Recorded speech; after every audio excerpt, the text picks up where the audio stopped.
चलिए आज हम लोग चलते हैं सामाजिक विज्ञान, है ना। सामाजिक विज्ञान के बारे में हम लोग चलेंगे, जिसमें से हिस्ट्री आज पढ़ाएंगे, ऑब्जेक्टिव, है ना। ऑब्जेक्टिव बहुत सारा क्वेश्चन है, ठीक है। ऑब्जेक्टिव क्वेश्चन लेकर चलते हैं हम लोग, क्योंकि ऑब्जेक्टिव जब क्लियर हो जाएगा तो सब्जेक्टिव ऑटोमेटिक जो है कि आपको सब्जेक्टिव तो पढ़ना है, उसको बनाकर रट जाइएगा, याद कर लीजिएगा, है ना। ऑब्जेक्टिव कुछ आपको चैप्टर 1 से यूरोप में राष्ट्रवाद, है ना। ऑब्जेक्टिव चैप्टर 1 से चलते हम लोग यूरोप में राष्ट्रवाद। सबसे पहला क्वेश्चन है कि इटली के एकीकरण का प्रमुख नायक कौन था। इटली के एकीकरण के प्रमुख नायक, मतलब कि पहला क्वेश्चन इसका था, है ना। इटली इटली इटली का प्रमुख नायक, है ना। प्रमुख नायक, तो प्रमुख नायक इसका एगो नहीं था, याद रखिए। इसका प्रमुख जो नायक था एक नहीं था, इसके प्रमुख नायक थे आपको विक्टर एमेनुअल, है ना, गैरिबाल्डी और मेजनू और काउंट काबूर, मतलब बहुत सारे थे, है ना। इसका जो प्रमुख नायक था विक्टर इमेनुअल, है ना। विक्टर एमेनुअल थे। काउंट काबूर, है ना, काउंट जो है ना, काउंट काबूर। उसके बाद आपका था गैरिबाल्डी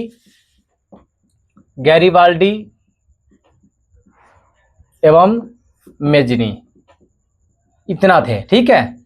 इटली का प्रमुख नायक। इसका दूसरा क्वेश्चन अगर देता है तो इटली के एकीकरण में किसने योगदान दिया, है ना, किसका योगदान था, तो जरा ध्यान दीजिए। इसका एक और क्वेश्चन पूछेगा, इटली के एकीकरण का प्रमुख नायक हो गया, इटली का प्रमुख नायक, तो इटली के एकीकरण का प्रमुख नायक, इटली के एकीकरण, है ना, मतलब एकीकरण, है ना, एकीकरण का प्रमुख नायक, है ना, प्रमुख नायक, है ना। तो नायक भी कहा जाता है एकीकरण का नायक या योगदान, है ना, इसको योगदान, इस तरह से इसके क्वेश्चन दो तीन तरह से घुमा के पूछेगा, ठीक है। तो आप इसका इटली का प्रमुख नायक, तो इटली का प्रमुख विक्टर एमेनुअल, है ना, काउंट काबूर, गैरिबाल्डी, है ना, उसके बाद, है ना, मेजनी, और इस तरह से इसके मतलब इटली का एकीकरण हो गया, ठीक है। एकीकरण का जो नायक था, है ना, इटली का एकीकरण प्रमुख नायक हो गया, इसका योगदान, है ना, योगदान किया था, है ना, योगदान भी किया था। नेक्स्ट क्वेश्चन है आपका दूसरा है रक्त और लौह नीति का अवलंबन किसने किया था। तो दूसरा क्वेश्चन है रक्त एवं लौह, है ना, लौह नीति। तो नीति का जो अवलंबन किया, है ना, अवलंबन, है ना, अवलंबन किसने किया था।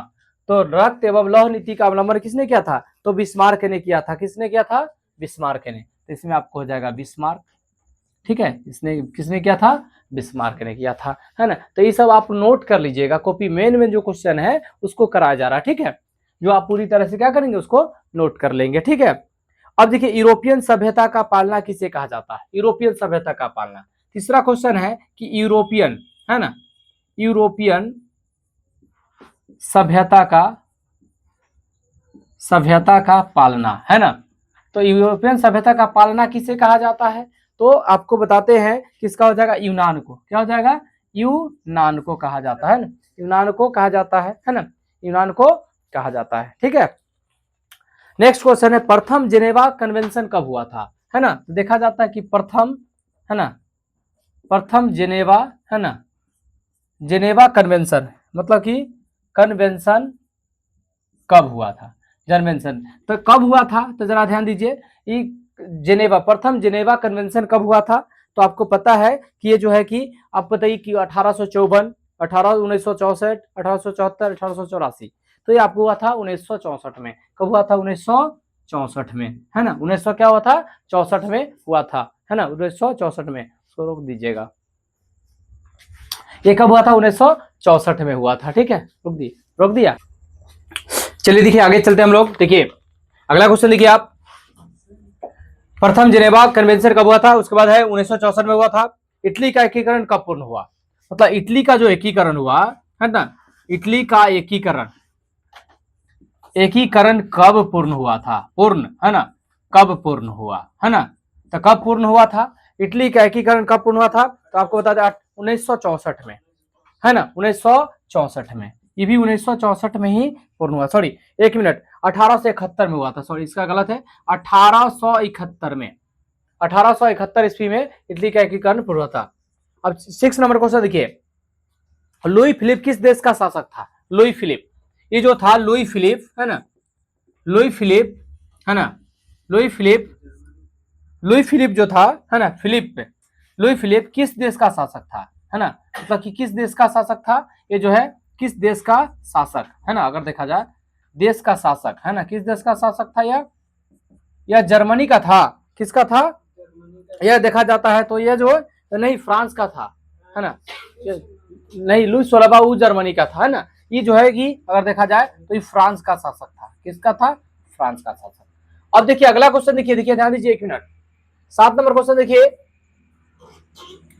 बोहेमिया किस देश के अधीन था, बोहेमिया, ध्यान दीजिए ए लड़का, बोहेमिया, बोहेमिया जो था किस देश के अधीन था, है ना, तो ये जो था आपका ऑस्ट्रिया के अधीन, है ना, ऑस्ट्रिया, है ना, ऑस्ट्रिया के अधीन था। अब देखिए मित्र राष्ट्रों के गुट में शामिल है था, कौन मित्र राष्ट्र के रूप में, मित्र राष्ट्र में शामिल कौन है, ध्यान दो, मित्र राष्ट्र में लड़का, मित्र राष्ट्र में शामिल नहीं था, मित्र राष्ट्र में शामिल तो कौन नहीं था शामिल, है ना, शामिल नहीं था, है ना, शामिल नहीं, है ना, मित्र राष्ट्र में क्या था, शामिल नहीं था, ठीक है, मित्र राष्ट्र में कौन शामिल नहीं था, पूरी तरह से देखा जाए तो आपको बताते हैं ये जो था जर्मनी नहीं था, ठीक है, जर्मनी नहीं था, क्योंकि ध्यान दीजिए मित्र राष्ट्र और मिश्र राष्ट्र, है ना, मित्र राष्ट्र और मित्र राष्ट्र में संयुक्त राज्य अमेरिका आता है, और मिश्र राष्ट्र में मतलब संयुक्त राष्ट्र संघ के अंतर्गत आता है ना, तो उसमें जापान आता है, तो जापान पर क्या है 1945 में क्या था, परमाणु बम को गिराया गया था ना, नागासाकी हिरोशिमा पर परमाणु बम को 1945 में क्या गया था, मतलब कि अमेरिका के द्वारा परमाणु बम गिरा दिया गया था, ठीक है।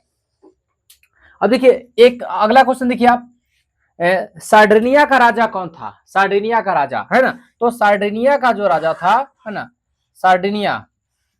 सार्डिनिया का राजा जो था, है ना, इसका राजा कौन था, सार्डिनिया का राजा आपको बताते हैं विक्टर इमैनुअल, है ना, ये था आपका ये विक्टर इमैनुअल, है ना, विक्टर इमैनुअल था, है ना, विक्टर इमैनुअल था, है ना, सार्डिनिया का राजा था। अगला क्वेश्चन देखिए, जर्मन राइन राज्य का निर्माण किसने किया था, जर्मन राइन राज्य, जर्मन राइन राज्य का जो निर्माण करवाया था वो कौन था, निर्माण, है ना, किसने करवाया था, तो आपको बताते हैं नेपोलियन बोनापार्ट, है ना, नेपोलियन बोनापार्ट, है ना, नेपोलियन बोनापार्ट, ठीक है, नेपोलियन बोनापार्ट ने करवाया था, ठीक है। अब देखिए आपको फ्रांसीसी क्रांति कब हुई थी, है ना, फ्रांसीसी क्रांति 1789 को, है ना। अगला देखिए फ्रांसीसी जो क्रांति हुई थी, फ्रांसीसी, है ना, फ्रांसीसी क्रांति कब हुई थी बुआ, तो फ्रांसीसी क्रांति 1789 को, ठीक है। इस तरह से मेन में जितने भी ऑब्जेक्टिव होंगे पूरी तरह से करा देंगे हम आपको, है ना, मतलब ऑब्जेक्टिव चैप्टर बाय चैप्टर पूरी ऑब्जेक्टिव करा दिया जाएगा, हर एक सब्जेक्ट का, सोशल साइंस का, पूरे जितने भी सब्जेक्ट का होगा, है ना, जितने भी ज्योग्राफी का, पॉलिटिकल्स का, है ना, इकोनॉमिक्स का, है ना, सबका जितने भी होगा सबका चैप्टर बाय चैप्टर ऑब्जेक्टिव करा दिया जाएगा, ठीक है। जल्दी से नोट कीजिए, फटाफट नोट कीजिए आप, है ना, इस तरह से इसको नोट करते रहिए, है ना। अब देखिए आपको बताते हैं अगला क्वेश्चन, देखिए 12 नंबर क्वेश्चन है बाबू, क्या है 12 नंबर, तो 12 नंबर क्वेश्चन आपका क्या है, मेजनी का संबंध किस संगठन से था, मेजनी का संबंध, है ना, मेजनी का संबंध किस संगठन से था, किस संगठन, तो कौन सा संगठन था बाबू, मेजनी का संबंध किस संगठन से था, तो ये जो था किससे, कार्बोनरी से, है ना, कार्बोनरी से था, किससे था, कार्बोनरी से। अब देखिए हिगेल किस देश का दार्शनिक था, हिगेल जो था वो किस देश का दार्शनिक था समझे, तो यह है जर्मनी का, है ना, हिगेल जो था, हिगेल किस देश का दार्शनिक था, तो ये जो था आपको बताते हैं, हिगेल जो था ये आपका जर्मनी का, हिगेल किस देश का दार्शनिक था, है ना, दार्शनिक, है ना, दार्शनिक, है ना, दार्शनिक, तो किस देश का दार्शनिक था वो, है ना, तो यह था जर्मनी का, कहां का था यह, जर्मनी का। ठीक है, अगला देखिए 14 नंबर क्वेश्चन देखते हैं हम लोग, है ना। कोसूथ का संबंध किस देश था? कोसूथ, कोसूथ, कोसूथ का संबंध किस देश से था? कोसूथ का संबंध किस देश से था, है ना? तो ये था आपका हंगरी से। क्या था? हंगरी से। तो हंगरी की राजधानी कहाँ है बउआ? है ना, इसकी राजधानी बुडापेस्ट की बुडापेस्ट, है ना, बुडापेस्ट, है ना, बुढ़वा पेस्ट, है ना, जिसको बोलते हैं ना बुडापेस्ट। ठीक है, अब देखिए लाल कुर्ती का गठन किसने किया था? है ना, लाल कुर्ती का गठन किसने किया था? या लाल कुर्ती नामक संगठन का गठन किसने किया था? तो खान अब्दुल गफर खा, है ना। इसमें मेजनी, मेजनी ने किया था ना इसका, है ना, मेजनी ने। लाल कुर्ती का गठन किसने किया था? मेजनी ने। तो जरा ध्यान दीजिए, लाल कुर्ती,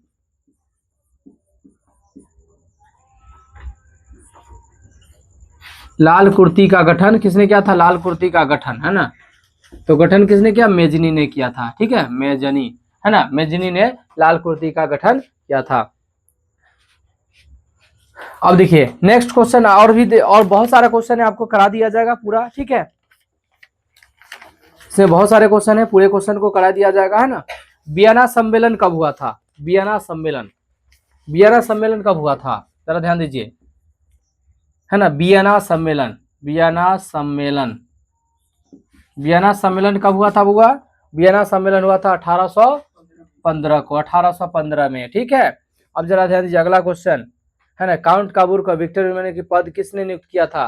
तो प्रधान, किससे मतलब किस पद पर नियुक्त किया था, है ना? तो मतलब प्रधानमंत्री के पद पर नियुक्त किया था, है ना। तो काउंट काबूर को विक्टर इमैनुअल ने किस पद पर नियुक्त किया था? तो प्रधानमंत्री के पद पर, है ना।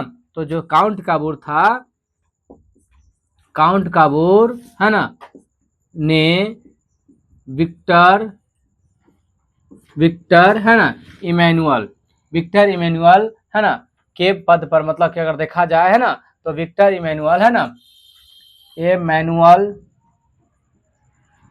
इमैनुअल ने किस पद पर, काउंट काबूर को विक्टर इमैनुअल ने, है ना, विक्टर इमैनुअल ने किस पद पर नियुक्त किया था? किस पद पर नियुक्त, नियुक्त किया, नियुक्त किया था, है ना। तो किस पद पर नियुक्त किया था जानते हैं? प्रधानमंत्री, प्रधानमंत्री के पद पर नियुक्त किया था। ठीक है, चलिए एक दो और क्वेश्चन देख लेते हैं, है ना।